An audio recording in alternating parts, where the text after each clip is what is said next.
Welcome to Talking History, where we unravel the mysteries of the past and delve into the realities behind the legends. In today's episode, we journey to feudal Japan, a land, at least in our imaginations, shrouded in honor, warfare, and the enigmatic figures known as the samurai. While Hollywood and popular culture in general in the West have painted a vivid picture of these noble warriors, including in Netflix's 2023 Blue-Eyed Samurai and Hulu's 2024 series Shogun, we asked the question, does the myth match the historical reality? I'm Djene, and unfortunately Patrick Needham is away this week and this month, but joining us today to talk about this topic is Dr. Sarah Panzer, a returning guest, associate professor here at Missouri State University, whose research, although primarily focusing on Nazi Germany, also includes work on German perceptions of the samurai, particularly during the period of the Third Reich. So, Dr. Panzer's here going to help us move beyond this surface-level, romanticized image of the samurai to uncover the complex and nuanced realities of samurai culture, society, and how the role of the samurai changed over an extended historical period. Dr. Panzer, welcome back to Talking History. Hi, thanks for having me. Okay, so I want to start off talking about this kind of revival in samurai TV, perhaps. So what are your take on these new TV shows about the samurai? Blue-Eye Samurai, of course, was an animated show on Netflix, and then there's Shogun, which is a serialized TV show based on a 1975 novel. You know, how accurate are these portrayals of the samurai, and how do they stack up to sort of previous samurai-orientated movies? One that springs to mind is, of course, Tom Cruise in The Last Samurai, but there are often, there are a lot of images of samurais in popular culture. I remember back in the 90s going back to watch the third installment of the Teenage Mutant Ninja Turtles movie, where they go back to feudal Japan and meet samurais. So samurais loom large in our popular culture. So how do they stack up? So you're exactly right in pointing out that one of the most consistent cultural tropes of beginning in the late 19th century and then all the way through the 20th century is this image of the samurai. And then very closely associated with that is this idea of Bushido, which we can also talk about. For a long time, this media has been plagued by certain, I would say, recurring issues, stereotypes, oversimplifications of what exactly the samurai were, what Bushido was. And I would say that compared to what has been common in the past, the most recent media that you mentioned, Blue-Eyed Samurai and then Shogun, offer some really important correctives to that older media. They certainly still take some liberties with the actual history, and I'd be happy to talk more specifically about the kinds of liberties that each show is taking.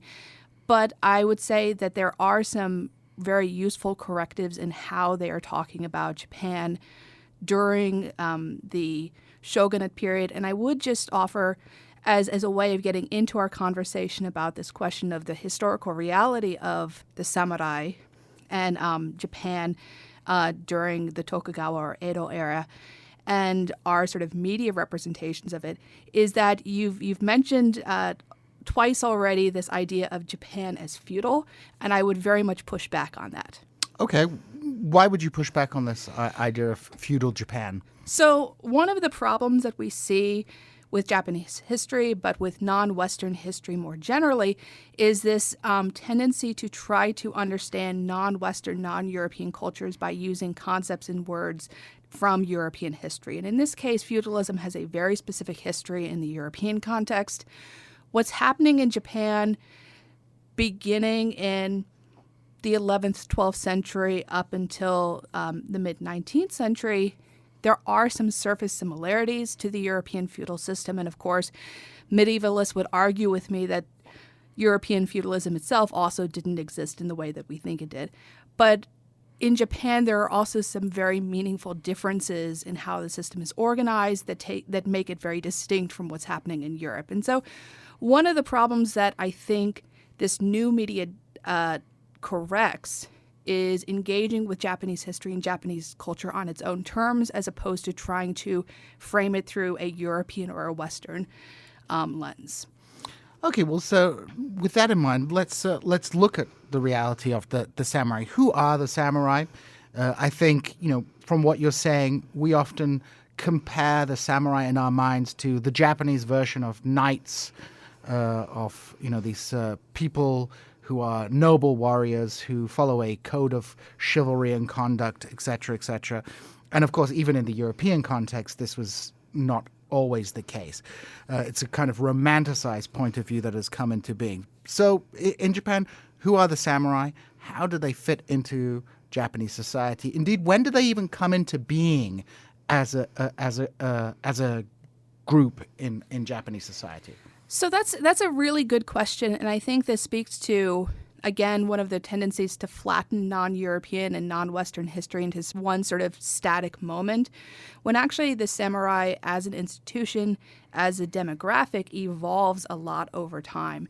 That when you're looking at the group that we would identify as samurai, that means something very different if you're talking about the 11th century versus the 13th century versus the 17th century. So the first recorded use of this term, samurai, to refer to a specific group of people, comes in the early 8th century, but it's used principally in a bureaucratic sense. So samurai sort of derives etymologically from the Japanese word to serve. So the initial meaning of samurai is very much sort of framed in the Japanese context as like a civil servant, and not even somebody with a lot of power. There's a separate group of individuals who start to gain an influence and precedence, 10th, 11th century, who are the sort of warrior class. And these are the bushi. So bushido is derived from that. But so bushi, the sort of military or the warrior groups, are distinct from samurai for really the first 3 or 4 centuries of that word's existence. It isn't until you get to like the 13th century that those two ideas become conflated into one single figure. And so this is already, I think, one of the misconceptions, is that there's this image of the samurai as being first and foremost a warrior, and that was not their original function in society. Their original function and their most important function was as a glorified bureaucrat.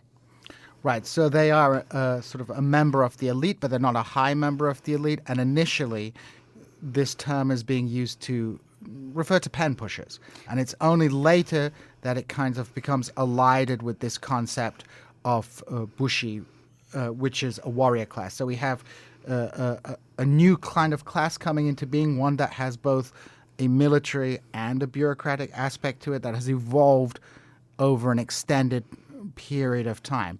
To think comparatively, perhaps, in the Middle East, the ruling classes were often called the askari, the military class, but over time that came to refer to anyone, including bureaucrats. And so this concept kind of enlarges over time. So this idea of the samurai, in effect, kind of comes to include both warriors and bureaucrats? Yes, and so the sort of irony of this is that this is happening in the context of a destabilization of the centralized Japanese state. And so the state that exists during the Heian period is very centralized and oriented around the figure of the emperor directly. And when is the Heian period? So that's roughly 8th to 11th century. And that's the capital is in what is now Kyoto. This is where you have the sort of direct rule by the emperor, and then the court centered around the emperor.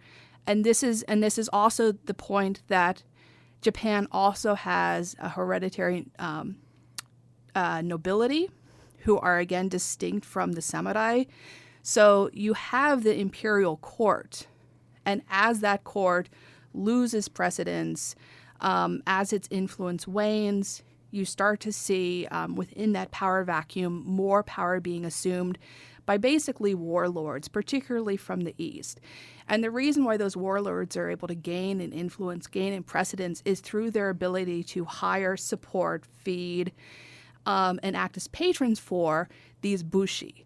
And so as the central state collapses and you have these warlords emerge, this is where you have the Bushi starting to assume more roles that had previously been performed by the hereditary nobility. And so this is where you see the first shogunate emerge. And what exactly is the shogunate? Because, people might think the shogun is kind of like the king of Japan, but he's not really the king of Japan. The head of state, as it were, of Japan is the emperor still. So where does the shogun fit into that hierarchy? So once we get past the Heian period, where you have the sort of direct rule by the emperor, Japan proceeds through three distinct shogunates, and each shogunate is based around a specific family. It is a hereditary rank that's passed down usually from father to son or within extended families. And basically the function of the shogun is that he is a military leader. So the proper term, so shogun is an abbreviation. The proper term is Seie Taishogen. So Seie Taishogen literally translates as the general in charge of pacifying the foreign barbarians. So his function within the sort of very complex political structure of Japan is to preserve and uphold the peace and order of the state. The emperor occupies mainly a role as a figurehead, as a symbolic or religious figure, but the shogun is the one who is organizing the state, who's responsible for defense, for policing, for all of the sort of administrative functions of the state. And where do the samurai fit into that hierarchy then? So the samurai perform a whole number of different roles within that structure. So they serve as time progresses, as the shogunate becomes the sort of default political structure in Japan, they become the civil service. So again, they are performing this very necessary bureaucratic role within the state. They are also the ones that are in charge of defending militarily Japan, so they're performing that military function as well, policing. But then also, as the shogunate sort of periods unfold, so again, I mentioned there are three shogunates.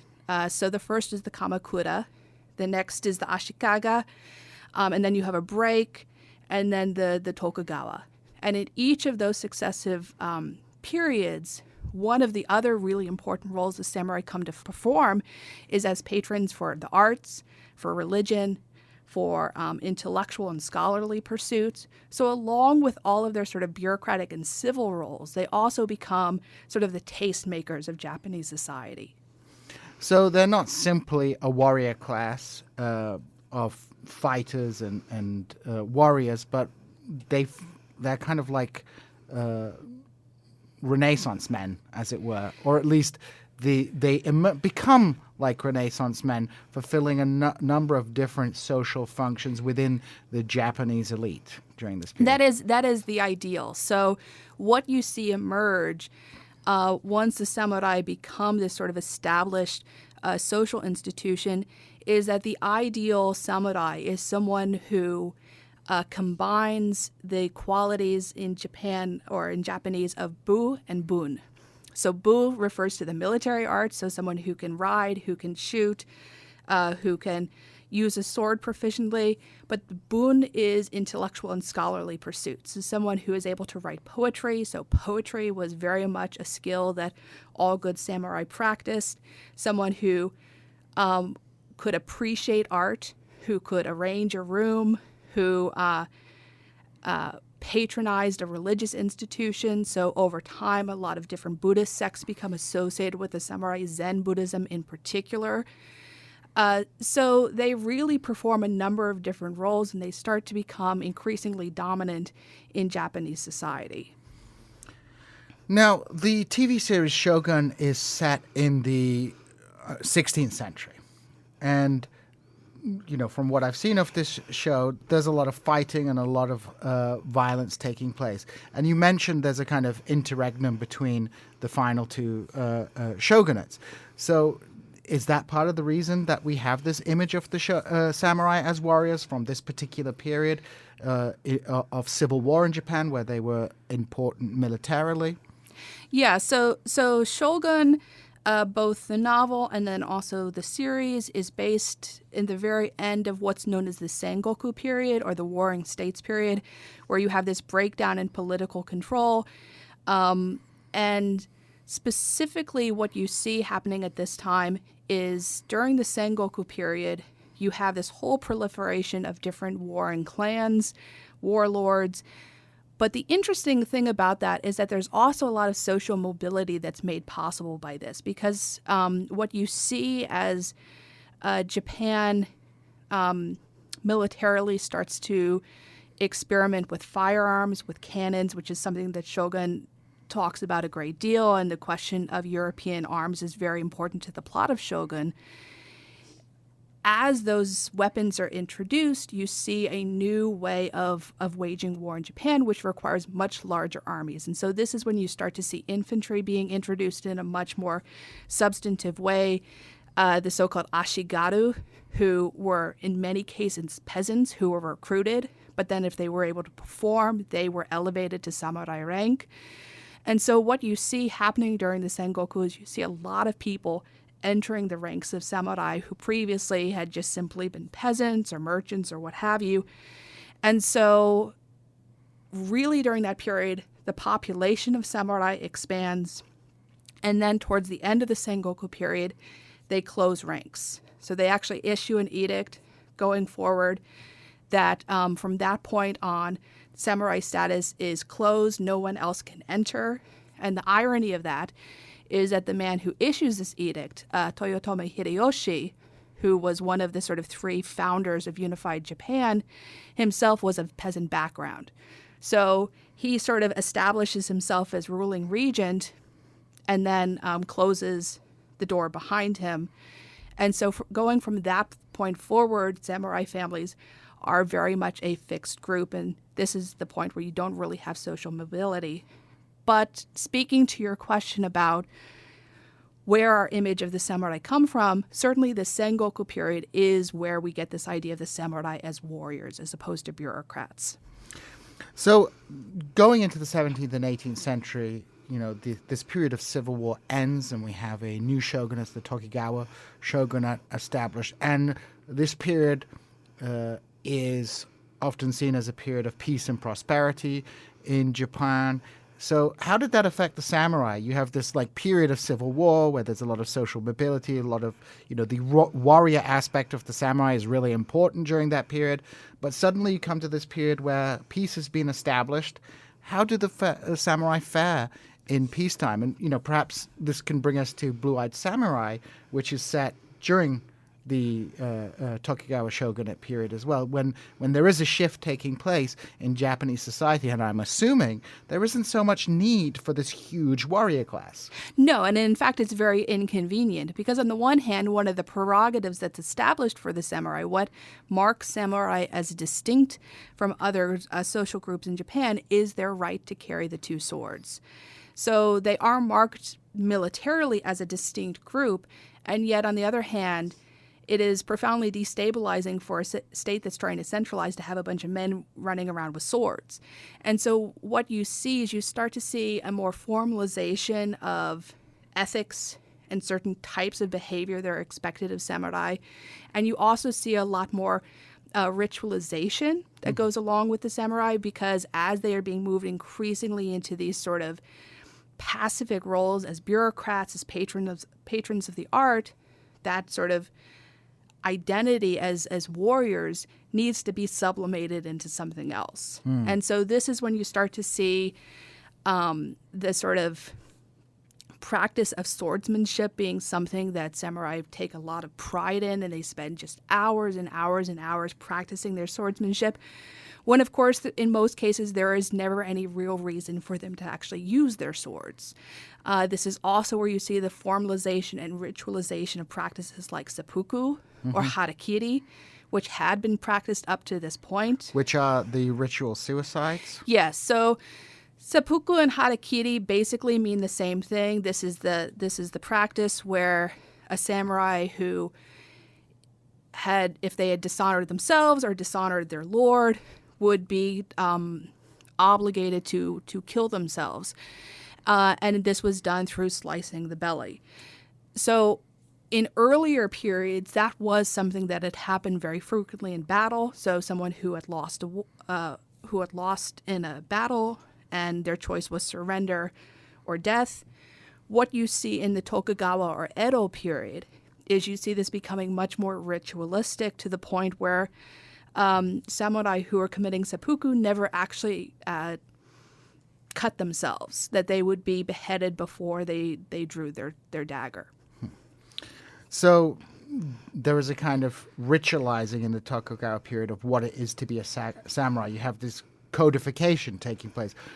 And again, I realize you pointed out we shouldn't draw too many parallels with European history, but it does seem kind of similar to how knightly culture and this virtues of knightliness were actually invented either after knights had become useless in warfare or towards the very end of the medieval period, when the military utility of knights had been reduced by the introduction of infantry as well. Yeah, and there are these moments of crisis in Japan during these 200 years of peace, this very long peace, where this system is very much called into question. So one of the most famous of these is in 1703, at the very beginning of the 18th century, where you have the so-called Akko incident.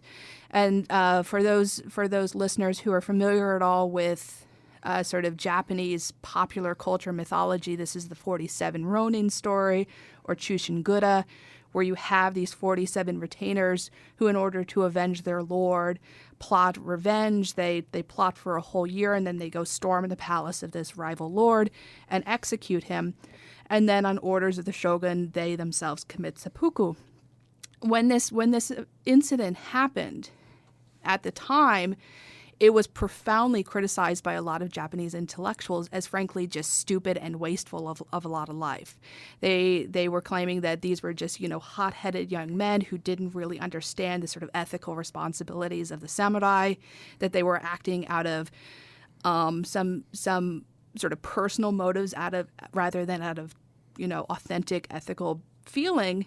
There was also a lot of critiques by those who were more inclined to sort of believe in these values. And so there was this ongoing debate in Japan during this period about whether the samurai were still relevant, whether those values which the samurai claimed to represent were still meaningful in sort of contemporary Japan. And it's not until the 19th century, and indeed the very end of the 19th century, that the samurai and Bushido start to be taken more seriously in Japan and sort of appreciated as not just useful servants of the state, but as moral sort of symbols of Japan. So let's tie this conversation up then to talk about the fall of samurai during the 19th century. So, the 19th century, as people are probably aware of, there's a significant degree of social, economic, and political change around the world. And in Japan in particular, there is a very rapid program of modernization. And Japan is one of the few non-European countries during the 19th century that is able to cross the threshold into becoming an industrialized nation and an imperialist power. And a power that, forced recognition from the predominantly white industrialized world to join the club of advanced nations. So how did that transformation affect the samurai? What happened to the samurai in Japan? Because we don't have samurai anymore. No. So how do they fit into this? And you mentioned in your answer to the last question, that this is a period when the samurai are being appreciated more, but they're also disappearing. So what's happening in the 19th century? So there are two things happening simultaneously. So on the one hand, you have this radical revision of Japanese politics, the so-called Meiji Restoration, where you have direct political authority restored to the emperor. And what's necessary in the process of doing this and building a modern Western-style state is that the samurai, with all their special prerogatives, need to go away. So basically, a lot of samurai become unemployed. So previously, under the older system, under the shogunate, samurai had been entitled to a yearly salary or stipend. One of the initial moves made by the new Meiji state is to is to end those annual stipends and replace them with government issued bonds. So so the sort of wealth of the samurai is replaced by these instruments of state power, and the samurai are formally renamed the former samurai. So shinzoku is the term that's introduced, where they no longer have any special political privileges, but they do still have the right to use that title as someone who is part of the samurai system. Most of them do end up going into business, entrepreneurship, academia, or political service. There are a few that transfer over into the new army. Many do not, however. They recognize capitalism and where the money is. So the new army that's introduced is actually based instead on universal conscription, mainly of peasants. And so one of the big flashpoints politically in the early Meiji period is this question of political or this question of military precedence, where you do have these revolts by former samurai against the Meiji state trying to reclaim their status as the military of Japan, and those go about as well as you would expect when you're thinking about, swords versus cannons. And you mentioned the Tom Cruise movie at the very beginning of our interview. My rule of thumb is never trust Tom Cruise for your history. But that is a moment where you do see this very real debate happening in Japan about the so-called sort of values of the samurai versus the realities of the modern world. And the response of that in the sort of intellectual sphere is to transform the samurai into sort of a symbolic or rather a symbol of Japan as a nation. So the samurai Bushido become nationalized, become sort of a way of thinking about the eternal values of Japan as opposed to something that had existed within a very specific institution, within a very specific group of people. And so this is where you have the samurai and Bushido resurrected as part of Japanese nationalist rhetoric. Well, that's all we have time for this month on Talking History, brought to you by KSMU and Missouri State University Department of History.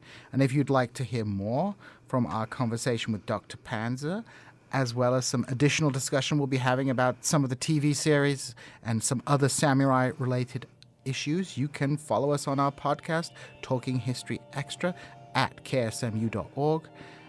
And be sure to tune in next month for another fascinating interview.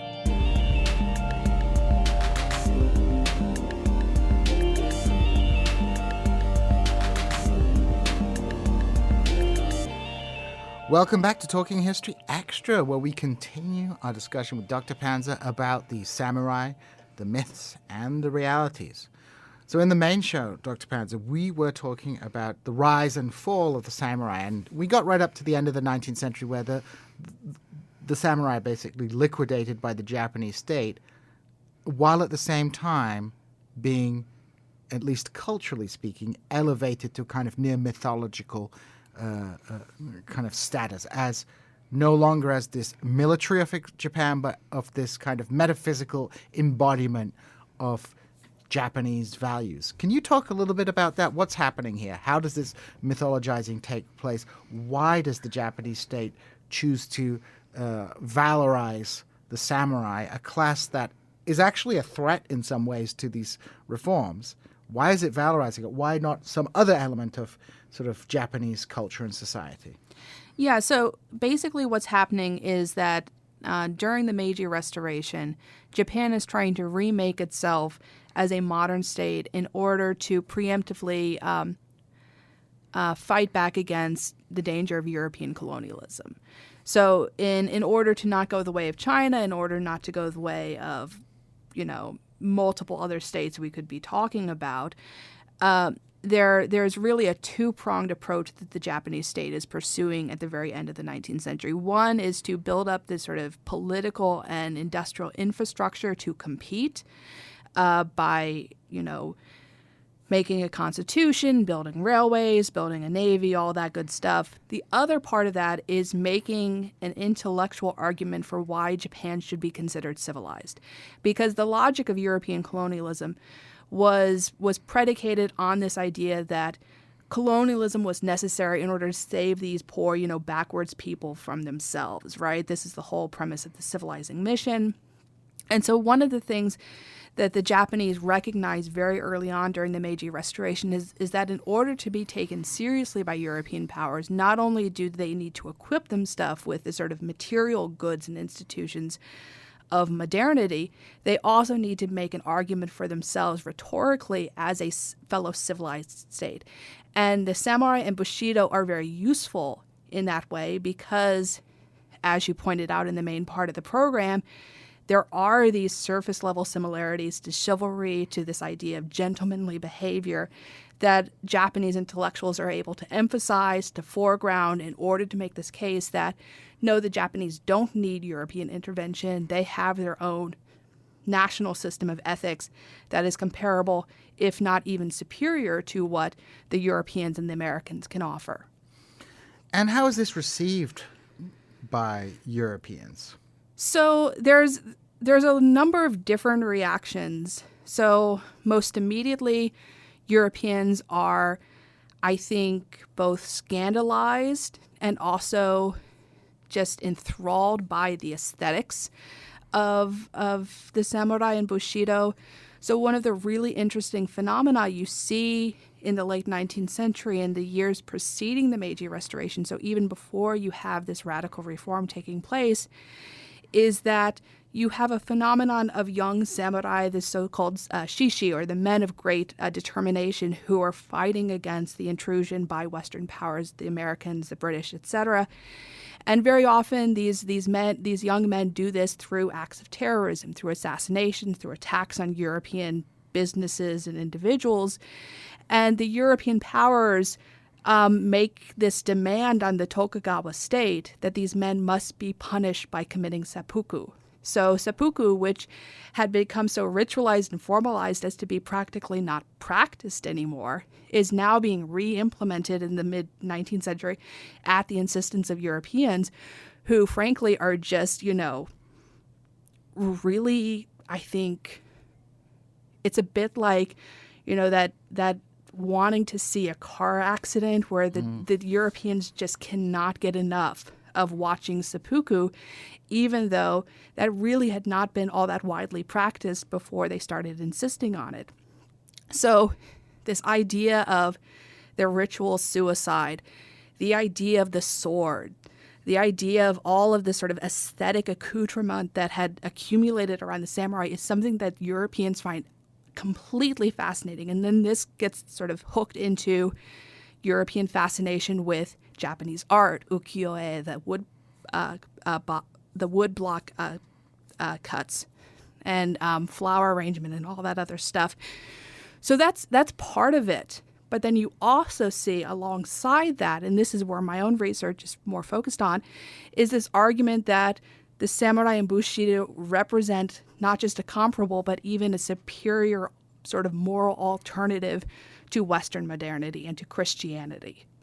So for some people in Europe, the samurai culture comes to serve as a critique of modernity. Yes, because the idea that you see sort of first introduced by Japanese intellectuals who are making the case that it should be sort of understood, worthy in its own right, then gets expanded upon by Europeans who are profoundly disenchanted with modernity. So at the end of the 19th century, in many parts of Europe, you have this sort of intellectual strain of disenchantment, disillusionment with modernity, this rhetoric of decadence, of degeneration, and these images of Japan come in and seem like a breath of fresh air. And so for some Europeans, they recognize the samurai and bushido as sort of this moral, ethical alternative to European values, and they really latch on to it. So it's the kind of early 20th century version of when Tucker Carlson goes to a supermarket in Russia and is like, look at Russian society has something that we've lost in the West, this authenticity, this ethic. So it's using a kind of foreign culture to critique something that's been lost in our society. So there's both the aesthetic fascination with it. Because a lot of these Japanese objects are, beautifully crafted. They have very interesting art styles, etc. I can imagine it's like something that people would want in their house. And so you have this kind of, it's almost like the intellectual origins of the weeaboo phenomena, people who become extremely obsessed and fascinated with certain aspects of Japanese culture. Today, obviously, people are obsessed with anime and the... Oh yeah, and no, you have all these people, a certain very specific demographic online who talk about how they wish that they were born Asian, and of course their sort of idea of Asian is very much Japanese and Korean, sort of defined by that culture. And so there's this basic, and it's fascinating. You have this like mythologizing of the samurai as a class and a culture taking place exactly when they're disappearing, and it's being mythologized both inside Japan for certain political reasons, the invention of tradition, building up a Japanese national culture, trying to assert Japan's, right to be treated as an equal civilized power, and then Europeans, some of whom are using this kind of mythologized notion of Japanese culture, which has been already reinvented by Japanese intellectuals. This is now being taken by people in Europe to critique their own cultures. So they're critiquing their cultures with a mythologized version of Japanese culture. Yeah, and it works out very nicely for both sides, because on the one hand, compared to a lot of other non-Western people, the Japanese actually do have agency in defining their image around the world. So rather than being defined exclusively by Western stereotypes, they are able to assert themselves in creating this narrative for what Japan is and what Japanese culture means. And so some of the most important voices in defining Bushido are Japanese. Nitobe Inazo publishes his book in 1900 in English. So Bushido... Before in Japanese, so it's not published in Japanese. No, it is not published in Japanese because there is no audience for it in Japan. So it's published in English for a Western audience, and it's only then translated and published in Japan in the 1920s. And then you have a number of other examples like this. So there's another man, Okakura Kakuzo, who is an art historian who publishes all these works on the tea ceremony and Japanese art. And again, he's publishing for Western audiences, not for Japanese audiences. And so on the one hand, the Japanese are able to assert agency, but it's at the cost of this very essentialized narrative about what Japanese culture is. And that essentialized narrative sticks. And so one of the things, speaking about, the international image of Japan today, a lot of the texts that people still reference and still read if they're interested in Japanese culture are texts that were published a century ago. So if you look at what people are reading about Japanese culture, it's still Nitobe Inazo, it's still D.T. Suzuki, it's still this sort of first generation of Japanese intellectuals who are offering this very essentialized, invented tradition that can appeal to Europeans who are rethinking their claims about, what exactly it means to be civilized. Now, your specific area of research and how this intersects with your work on Nazi Germany is with regard to German images of Japanese culture, the samurai, etc., during the period of the Third Reich.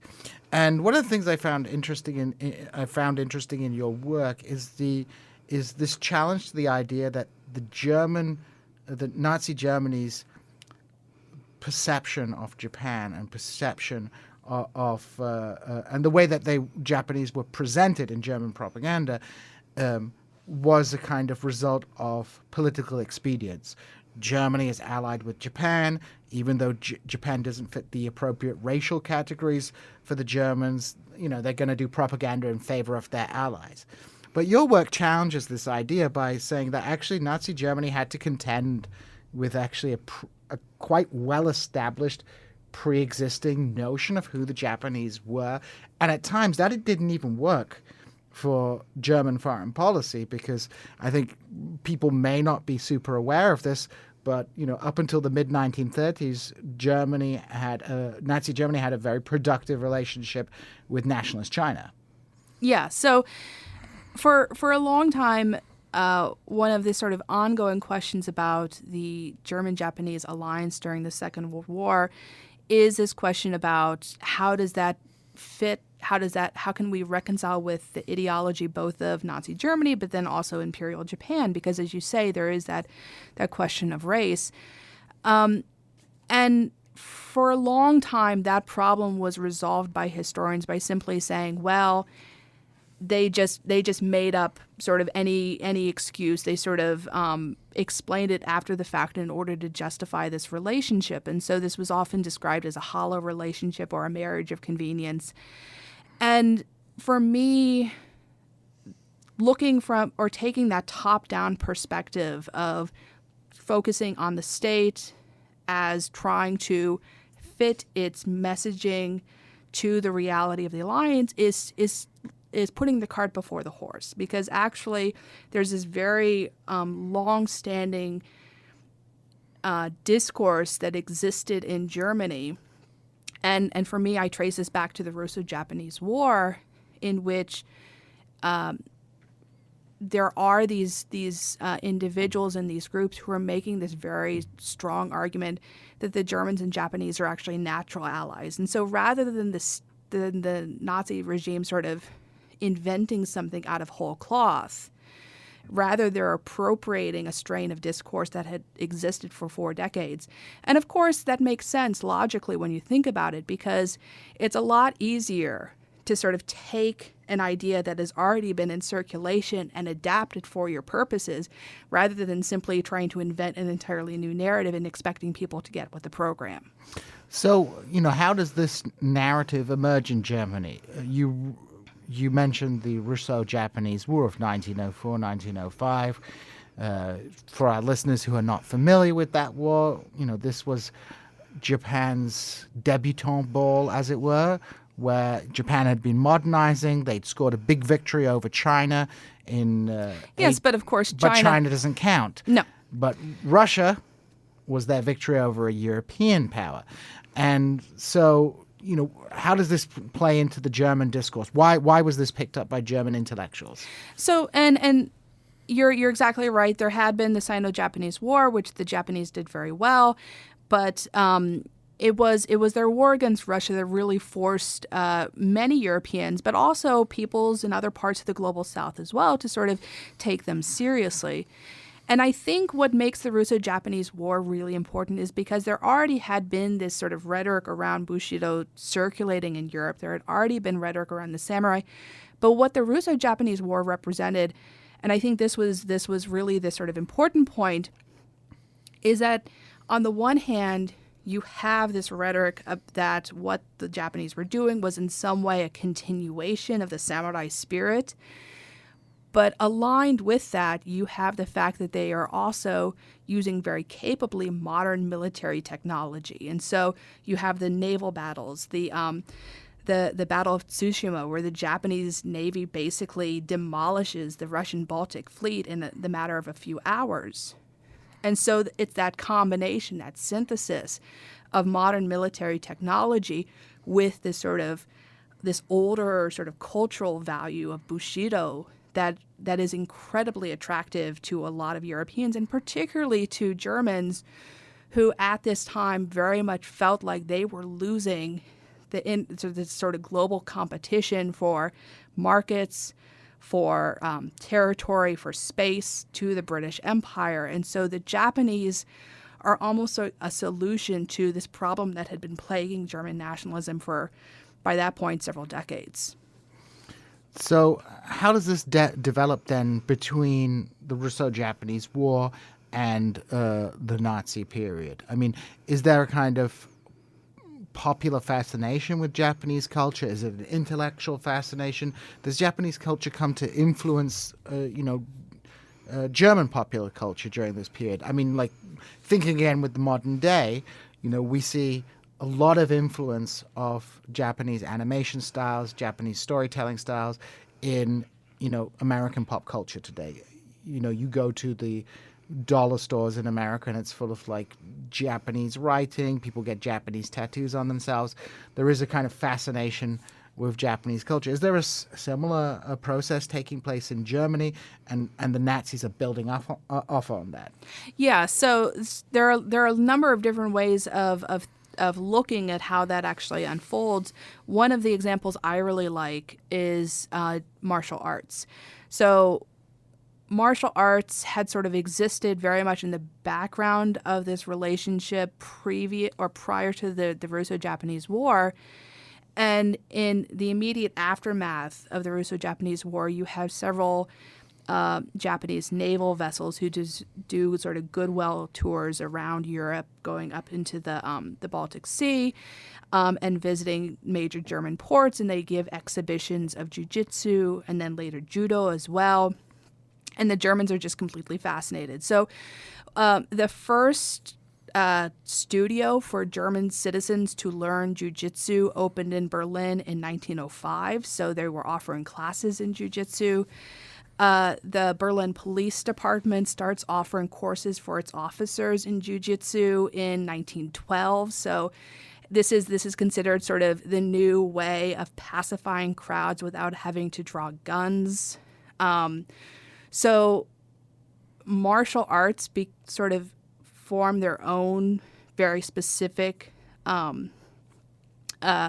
bubble within Germany in sort of appreciating Japanese culture. And then a bit later, you start to see the introduction of Japanese theater, so kabuki. There's experimentation with kabuki staging and aesthetics already in the 1920s. So Max Reinhardt in Berlin is staging kabuki plays. And then you have Japanese theater productions being introduced in the 30s and 40s during the Nazi era. You also see the introduction of Japanese forms of religion. So Zen Buddhism becomes increasingly visible in sort of an intellectual and scholarly. So there aren't a whole lot of actual practitioners of Zen, but you do see conversations happening among German intellectuals about what Zen is, what it represents, how it intersects with other Japanese cultural forms like archery. So it is very much happening in sort of pockets around Germany. I wouldn't say that it's like completely popularized. That comes post 1945. But there is enough sort of visibility of Japanese culture that when the Nazis come into power, they are able to sort of pick up that existing rhetoric and that existing knowledge about Japan and wield it for their own purposes as opposed to trying to sort of explain to Germans why they're suddenly allied with the Japanese. And how did the Nazis fit the Japanese into their worldview? So again, what it really comes down to is what the Japanese represented for the Nazis is this idealized synthesis between, on the one hand, national culture and technological modernity, because up to that point it had always been more or less assumed that nations had to make a choice. They could either become modern, but that meant sort of deculturation and sort of going along with the sort of global monoculture that had begun to emerge in the late 19th century, and that was very much defined by the British, but also increasingly by the Americans. And so the Japanese represented an alternative to that. The flip side is that they also were industrialized. They had a modern military, and so they weren't, one of the other sort of fascinations that is consistent through modern German history is a fascination with Native Americans. But whereas the Native Americans were sort of a focus of interest for Germans because they were like the victims of capitalism, of modernity, the Japanese had sort of successfully fought back. And so going to this question of race, which you raised earlier, race actually isn't nearly as much a problem for the Nazis as you would expect, because one of the things that we've learned more about over the last decade, as more scholars have sort of dug into Nazi racial ideology, is that it was actually a lot more fluid and flexible than we previously thought. Now, of course, the exception here is anti-Semitism. Anti-Semitism, just as bad as you've always heard. But when it comes to other racialized groups, the Nazis were actually quite a bit more flexible. And so you do see in 1934-35 already real accommodations happening within Nazi propaganda, within Nazi sort of racial institutions, making the argument that the Japanese may not be German, but they could plausibly be considered Aryan. Well, Dr. Panzer, thank you so much for spending time with us this month on Talking History. And just a reminder to those listening to the podcast, you can catch us next month on the first Thursday of the month. And we look forward to having you back to listen to more Talking History. I've been Djene, and we are out.